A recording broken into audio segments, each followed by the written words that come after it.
জীবন চলার পথে অনেক সময় হেসে উত্তর দিয়ে চলে যেতে হবে।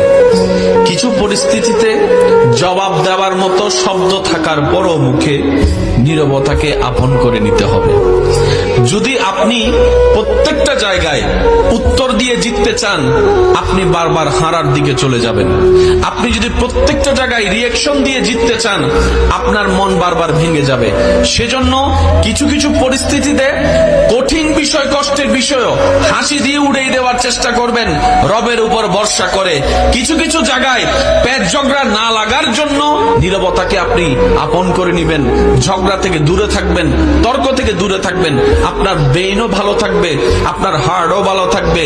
আপনি রবের সন্তুষ্টির জন্য যেই সব বিষয়ে ধৈর্যকে আপন করে নেবেন, একদিন না একদিন সেই বিষয়ে উত্তর আপনার আর মুখ দিয়ে দেওয়া লাগবে না। আল্লাহ এমন সিস্টেম করে দিবেন, সেই ব্যক্তির কাছে উত্তর অটোমেটিক পৌঁছে যাবে রবের পক্ষ থেকে। বলেন সুবহানাল্লাহ।